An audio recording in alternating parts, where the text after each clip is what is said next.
اعوذ باللہ من الشیطان الرجیم بسم اللہ الرحمن الرحیم۔ مسلسل میں یہ محسوس کر رہا ہوں کہ ہمارے کچھ نوجوان قرآن سے دور ہو رہے ہیں، ہماری آنے والی نسلیں قرآن سے دور ہو رہی ہیں۔ پھر یہ خیال آتا ہے کہ پہلے قریب کہاں تھے؟ پھر یہ احساس ہوتا ہے کہ اتنا تو قریب تھے کہ بغیر سوچے سمجھے پڑھ لیتے تھے، بغیر سوچے سمجھے کم از کم قرآن کو ہم بچپن میں ہاتھ لگا لیتے تھے، کوئی استاد یا استادی ماں ہم کو پڑھا دیتے تھے، کچھ صورتیں یاد دلانے والے تھے والدین۔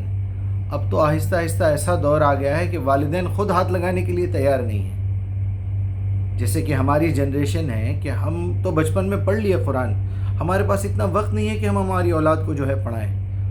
لا محالہ گھوم پھر کے جو ہے کسی استاد کو رکھ دیتے ہیں، کسی جگہ پڑھتے ہیں، جبکہ فیسلٹیز اتنی بڑھ گئی ہیں کہ آپ کے پاس انٹرنیٹ ہے، آپ کے پاس موبائل ہے، پڑھانے والے بے شمار ہیں۔ اگر کسی کو چاہیے ٹیوشن تو میرے پاس ایسے میرے کئی اسٹوڈنٹس ہیں، کئی بچیاں ایسی ہیں جس کے پاس کھانے کے پیسے نہیں ہیں، شوہر نالائق ہے، اس کو بے سہارا چھوڑ دیا ہوا ہے 3 4 بچوں کے ساتھ، وہ بچی قرآن پڑھا کے جو بھی اس کے ہدیہ ملتا ہے اس میں گزارا کر رہی ہے۔ حالانکہ میں خود منع کرتا ہوں کہ قرآن سکھا کے کسی کو پیسے مت لو، لیکن وہ لوگ وہ مجبور ہے، وہ لڑکی ایک تو لڑکی ہے۔ یہ تمام تمہید باندھنے کا مقصد یہ ہے، ایک طرف تو ہماری نوجوان نسل، ہمارے بڑے، ہمارے منجلے، یہ جتنے بھی ہمارے ایج گروپ کے ہیں، قرآن سے بالکل بے دخل غیر ہوتے جا رہے ہیں۔ پھر ایک گروپ نکلا ایسا کہ قرآن کو بالکل ریجیکٹ کر کے روایتوں کے پیچھے چل پڑا۔ پھر اب یہ گروپ ایسا نکلا کہ قرآن کے پیچھے چل پڑا تو پوری روایتوں کا انکار کر رہا ہے۔ تو یہ تمام ایکسٹریمز کو ذہن میں رکھ کے میرے اندر میں ایک بے چینی محسوس کرتا تھا۔ ابھی ایک میٹنگ میں میری بات ہوئی تو لوگوں نے کہا کہ آپ ایک ویڈیو بنائیے جس میں پورا اعتدال سکھائیے ہم کو کہ کیسے لے کے چلنا ہے دنیا کی کتابوں کو، واقعات کو، بزرگوں کے واقعات کو، اہل بیت کے واقعات کو، صحابہ کے واقعات کو، نبی صلی اللہ علیہ وسلم کی زندگی کو، تاریخ کو۔ کچھ دنوں سے تو ایک ایسا جو ہے میرے سامنے بات آئی ہے کہ وہ رسول اللہ کا ہی انکار کر رہا ہے بیچارہ۔ وہ بولتا ہے محمد بن عبداللہ بن عبد المطلب کوئی آدمی نہیں تھا بھائی، وہ تو ایک معمولی ایک آدمی تھا، ٹھیک ہے، سیدھا سادہ تھا، اچھا تھا، اس کی ہسٹری ہم کو مل گئی ہے، لیکن جس رسول کی اللہ بات کر رہا ہے وہ ہوتے ہی نہیں۔ اب عجیب ایسے بیوقوفوں کا کیا کیا جائے۔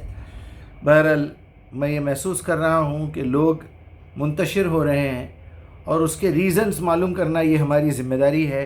خاص طور پہ میں اپنی ذمہ داری یہ محسوس کرتا ہوں کیونکہ اللہ نے مجھے عربی زبان سکھائی، عقل سلیم عطا کیا، قلب سلیم عطا کیا، قلب لسان یعنی سلیم اللسان پیدا کیا، گفتگو کرتا ہوں عدل کے ساتھ کرتا ہوں، حافظہ اچھا دیا، بولنے کی صلاحیت دیا، محنت کرتا ہوں، دل میں جذبات ہے، ایمان ہے، سب کچھ ہے۔ تو یہاں میں اپنے آپ کو ذمہ دار محسوس کرتا ہوں کہ میں ہر ایک کے سامنے جب بھی بات کرتا ہوں، کوئی ریسٹورنٹ میں مل جائے، کوئی چائے پینے مل جائے، راستے میں مل جائے، سب کو سمجھاتا ہوں، دیکھتا ہوں اس کا سمجھنے کا لیول کیا ہے، وہ کس سبجیکٹ میں ویک ہے، وہ سبجیکٹ پہ میں بات کرتا ہوں، اس کا انالیسس کرتا ہوں۔ چنانچہ یہ ویڈیو بنانا میں انتہائی اہم سمجھ رہا تھا کہ لوگوں کو یہ سمجھاؤں کہ سب سے پہلے آپ کو کیا کرنا چاہیے، کیا کرنا چاہیے۔ ایسا نہیں ہے کہ ایک فیلڈ میں گھس گئے تو پھر آپ واپس آ رہے نہیں اس میں سے۔ آپ ایک طرف عربی زبان سیکھتے رہیے، دوسری طرف اپنی نمازوں کی پابندی کرتے رہیے۔ کوئی صلاح سے انکار کر رہا ہے، کوئی نماز سے انکار کر رہا ہے، کوئی رکوع اور سجود سے انکار کر رہا ہے۔ ہر آدمی ایکسٹریم پہ جانے کی چکر میں ہے۔ بڑے بڑے مفتی، عالم، فاضل یوٹیوب پہ بیٹھ کے کہہ رہے ہیں نماز کوئی چیز ہی نہیں ہے، صلاح کوئی چیز ہی نہیں ہے۔ ارے بھائی آپ ایکسٹریم پہ کیوں جا رہے ہیں؟ ایک قرآن کا منکر ہے، ایک حدیث کا منکر ہے، ایک تاریخ کا منکر ہے، ایک روایات کا منکر ہے، ایک صحابہ کا منکر ہے، ایک اہل بیت کا منکر ہے، ایک اب تو رسول اللہ کا منکر ہو گیا۔ یعنی حد ہے، آپ اندازہ کیجئے۔ جو اللہ کے منکر ہیں، قرآن کے منکر ہیں، ہم تو ان کو ملحد کہیں گے، کافر۔ وہ اپنے آپ کو بولتے ہیں ہم ایکس مسلم ہو گئے ہیں، ہم ملحد ہیں، وہ تو اپنی زبان سے کہہ رہے ہیں ہم کافر ہیں۔ چلیے ٹھیک ہے، ان کو چھوڑیے، ان کو بھی نہیں چھوڑ سکتے ہم۔ اگر اللہ نے ہم کو ایسی صلاحیت دی ہے کہ ایک بڑے مریض کا علاج ہم کر سکتے، برابر کریں گے انشاءاللہ، ہم کوشش کریں گے۔ جتنے ملحدین ہیں آئیں میرے ساتھ کانٹیکٹ کریں، بات کریں، چیلنج کریں میرے ساتھ، میں آپ کے چیلنج کو پورا کر دیتا ہوں انشاءاللہ۔ میں قرآن سے کیا عقل سے ثابت کر کے بتا دوں گا آپ غلط ہیں، آپ کی تھیوری غلط ہے۔ میں عقل سے ثابت کر دوں گا کہ قرآن اللہ کی کتاب ہے۔ میں عقلی دلیل دے کے آپ کی زبان سے نکلوا کے بتاؤں گا کہ محمد بن عبداللہ بن عبد المطلب محمد الرسول اللہ وہی شخصیت ہے، اور وہ اللہ کا آخری پیغمبر ہے، آخری رسول ہے۔ چنانچہ اب میں آپ کو ایک سمپل بات بتاتا ہوں، وہ یہ ہے کہ آپ ایک طرف عربی زبان سیکھتے رہیے۔ ہر مسلمان کے لیے علم کا حاصل کرنا فرض ہے۔ وہ علم کون سا ہے؟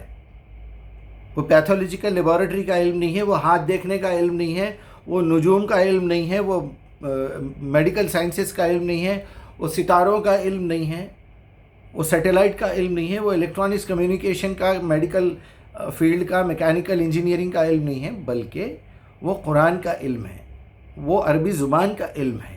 عربوں کو کہہ رہے ہیں نبی صلی اللہ علیہ وسلم طلب العلم فریضۃ علی کل مسلم او کما قال علیہ الصلوۃ والسلام، یا پھر کہا ہوگا آپ صلی اللہ علیہ وسلم نے۔ ہم کو روایات میں ملتا ہے، روایت کو روایت کی جگہ پہ رکھ کے دیکھیں گے، اگر وہ قرآن کے خلاف جائے گی تو کچرے کے ڈبے میں پھینک دیں گے، چاہے کتنے ہی بڑے امام کا نام لکھا ہوا ہو، کوئی بڑے سے بڑے صحابی کا نام لکھا ہوا ہو، آگ لگا دیں گے اس کو، آگ، اگر قرآن کے خلاف ہے تو۔ یہ بات کوئی صحابی کی ہو ہی نہیں سکتی، یہ بات امام بخاری، مسلم، ابو داؤد، ترمذی، نسائی، ابن ماجہ، حنفی، شافعی، مالکی، حنبلی، جعفری، علوی کی ہو ہی نہیں سکتی، کیونکہ وہ بڑے ائمہ اپنی خدمت کر کے گئے۔ یہ بات کے بدماشوں نے 1200 سال میں اس میں ایڈنگ کی ہے، کچرے کے ڈبے میں ڈال دیں گے، ہم آگ لگا دیں گے اس میں، آپ کسی کا بھی حوالہ دیجئے، عقل کے خلاف، قرآن کے خلاف، بس۔ ہاں اگر اس سے میچ ہوتی ہے یا اس سے نہ میچ ہو رہی ہے نہ اس کے خلاف جا رہی ہے تو اس کو کامن بات کی جگہ پہ رکھ دیں گے، ٹھیک ہے، مانے نہیں مانے، تو پہلے اس کی کیٹیگریز بنائیں گے ہم۔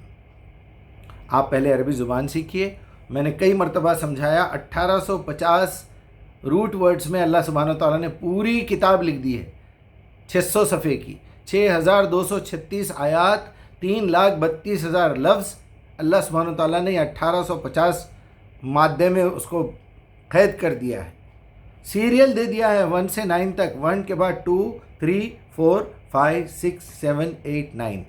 آپ 8 کی جگہ 7، 7 کی جگہ 8 نہیں کر سکتے، 2 کی جگہ 6، 6 کی جگہ 2 نہیں کر سکتے۔ بالکل اسی طرح قرآن میں سے ایک آیت اوپر کی نیچے، نیچے کی اوپر نہیں کر سکتے۔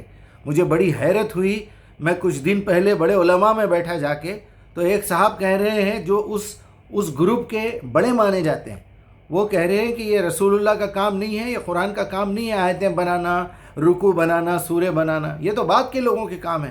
حیرت ہوئی مجھے، حیرت ہوئی ان کی عقل پہ، ان کے علم کو تو چھوڑیے، علم تو آپ کو غلط بھی ملتا ہے، صحیح بھی ملتا ہے، عقل کہاں گئی ہوئی ہے؟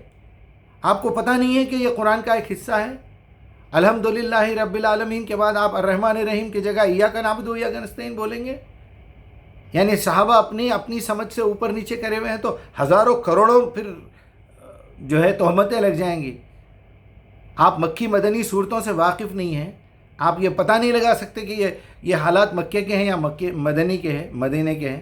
آپ تو خلط ملط کر دیں گے، آپ تو قرآن کا مزاج بگاڑ کے رکھ دیں گے اگر آپ سیریل خراب کر دیں گے تو اس سے یہ پتہ چلا کہ آپ کا علم بھی جو ہے وہ ٹائم ویسٹ کیا ہے آپ نے، قرآن سیکھنے کے بجائے آپ نے غیروں کی کتابیں پڑھی ہیں۔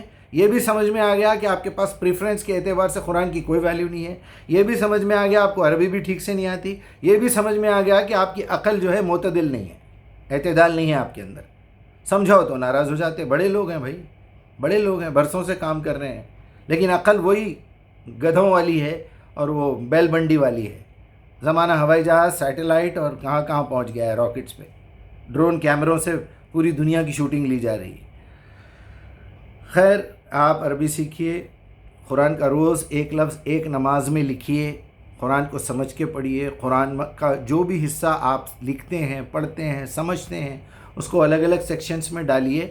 اس کے بعد اگر حدیث کی کوئی بات آتی ہے، آپ کو کوئی بات نہیں سمجھ میں آ رہی ہے، تو آپ بخاری بھی لیجئے، مسلم بھی لیجئے، یہودیوں کی کتابیں پڑھیے، ملحدین کی پڑھیے، شیعوں کی پڑھیے، سنیوں کی پڑھیے، بریلویوں کی پڑھیے، دیوبندیوں کی پڑھیے، اہل حدیث کی پڑھیے، اہل قرآن کی پڑھیے، قادیانیوں کی پڑھیے، ہندو، مسلم، سکھ، عیسائی، بدھسٹ، ہر ایک کی پڑھیے، کوئی مسئلہ نہیں ہے۔ لیکن آپ کی اپنی عقل کہاں ہے یہ دیکھیے پہلے۔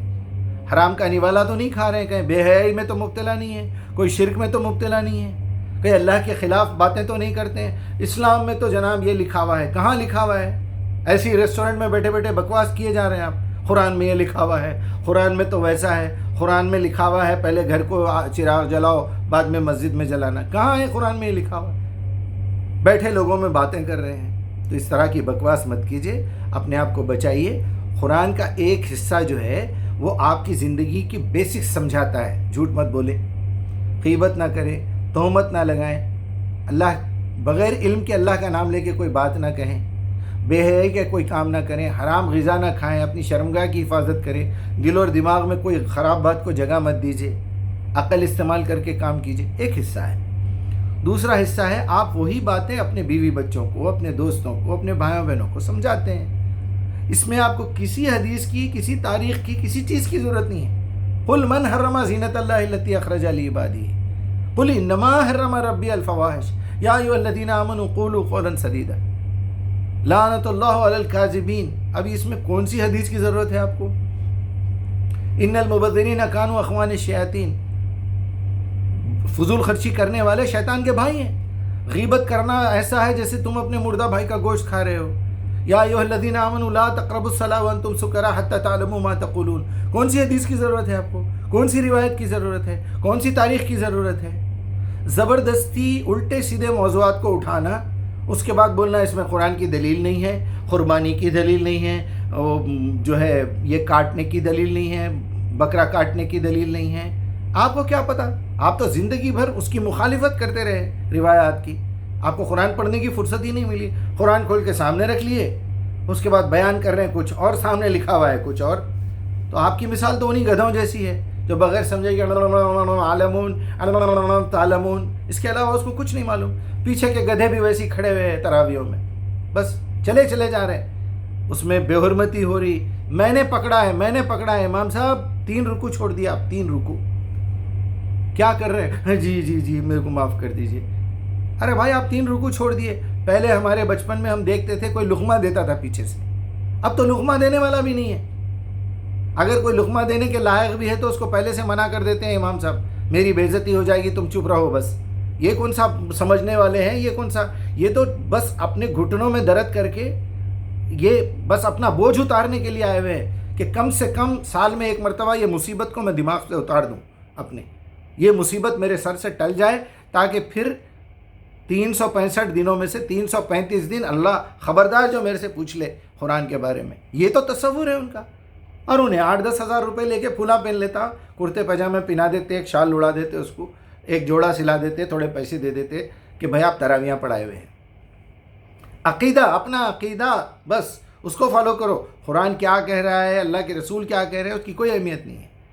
آپ پریشان ہونے کی ضرورت نہیں ہے۔ روایتیں نکالیے، دنیا بھر کی کوئی بھی کتاب ہے لائیے، آپ لا کے جب آپ پہلے بیسکس نکال لیجئے۔ قرآن کی بیسکس کیا ہے؟ جھوٹ بولنا چھوڑیے، پہلے برائی چھوڑیے، بے حیائی چھوڑیے، حرام کھانا چھوڑیے، زنا کرنا چھوڑیے، شراب پینا چھوڑیے، گٹکے کھانا چھوڑیے، سگریٹ پینا چھوڑیے، بعد میں بات کرنا۔ پہلے اپنے آپ کو اسلام کے دائرے میں تو لا لیجئے پورا۔ جب دیکھو کبھی حدیث کے خلاف، کبھی روایت کے خلاف، کبھی قرآن کے خلاف، کبھی رسول کے خلاف، بس اس کے علاوہ کوئی کام نہیں ہے۔ میں جب تھو کر رہا ہوں تو میرے بیان کے نیچے لکھ کے بھیج رہے ہیں، اچھا تمہارے کو کوئی اور کام نہیں ہے، کیا کروں؟ میں تو قرآن کے سامنے کھڑا ہوا ہوں شیلڈ بن کے۔ اللہ پہ جو بھی الزام لگا رہے ہیں، رسول پہ جو بھی الزام لگا رہے ہیں، اللہ کی کتاب پہ جو الزامات لگا رہے ہیں، امہات المومنین پہ جو الزامات لگا رہے ہیں، میں اس کو ڈیفینڈ کر رہا ہوں، میں سامنے کھڑا ہوا ہوں۔ آؤ مجھے قتل کر دو بس، مگر میں تو آخری سانس تک لڑوں گا، کیونکہ مجھے ان لوگوں سے محبت ہے، مجھے اللہ کے کلام سے محبت ہے، مجھے اللہ کے رسول کے خاندان سے محبت ہے، اللہ کے رسول کے صحابہ سے محبت ہے، جنہوں نے ایمان لا کے اپنی زندگی بدل دی، ان سے محبت ہے۔ میں ان کے خلاف نہیں سن سکتا۔ اگر آپ اپنی والدہ کے بارے میں سن سکتے ہیں کہ وہ زانیہ تھی، آپ اپنے باپ کے بارے میں سن سکتے ہیں وہ جواری تھا، شرابی تھا، زانی تھا، مشرک تھا، کافر تھا، تو آپ سنیے، آپ بے غیرت ہو سکتے۔ امہات المومنین کے بارے میں کوئی بھی کچھ بھی لکھ دے، میں نہیں برداشت کر سکتا۔ وہ ہماری مائیں ہیں، اللہ نے کہا ہے وہ مومنین کی مائیں ہیں۔ یہ بات اس وقت ہوتی ہے جب آپ مومن ہو۔ آپ نے خود قرآن نہیں پڑھا، نہیں سمجھا، تو مومن کہاں سے ہوئے؟ پھر کس بات پہ ایمان لایا ہے آپ نے؟ جھوٹ بول رہے ہیں اگر آپ مومن ہیں، سراسر جھوٹ بول رہے ہیں۔ جب تک قرآن کا ایک ایک صفحہ، ایک ایک آیت، ایک ایک رکوع، ایک ایک لفظ آپ سمجھ نہیں لیتے اپنی مادری زبان میں، تب تک آپ کے قریب ایمان تو پھٹکے گا بھی نہیں۔ وہ بھی سچی نیت کے ساتھ، ہدایت کے لیے، ہدایت کی طلب سے اگر آپ قرآن پڑھیں گے تو آپ کے اندر آئے گا۔ تو پوری حدیث کے ذخیرے کو جمع کیجئے، تھوڑا جیب سے پیسہ خرچ کیجئے، کم سے کم محلے کی ایک مسجد میں ایک لائبریری بنائیے، تالا ڈال کے رکھیے، نوجوان نسل کو مت پڑھائیے وہ بہکی ہوئی کتابیں، بیٹھ کے تحقیق کیجئے، امام صاحب کو بٹھائیے، بولیے ایکسٹرا 5,000 روپے دیں گے ہم آپ کو، یہاں بیٹھیے، ایک موضوع نکالیے، پورے روایات کھود کے بتائیے ہمارے کو اس کا کیا تعلق ہے ہماری زندگی سے، یہ کیسے لکھا ہوا ہے بخاری شریف کی حدیث نمبر 300 کے اندر، صحیح بخاری میں، سعودی سے چھپ رہی، لبنان سے چھپ رہی، پاکستان سے چھپ رہی، پوری دنیا سے چھپ رہی، حدیث نمبر 300 ٹائپ کر کے دیکھ لیجئے گوگل میں، جائیے حدیث اٹھا کے دیکھ لیجئے کہ امہات المومنین ام المومنین عائشہ رضی اللہ عنہا کہتی ہیں کہ میں حیض کی حالت میں ہوتی اور رسول اللہ میرے ساتھ مباشرت کرتے، یہ ممکن ہے؟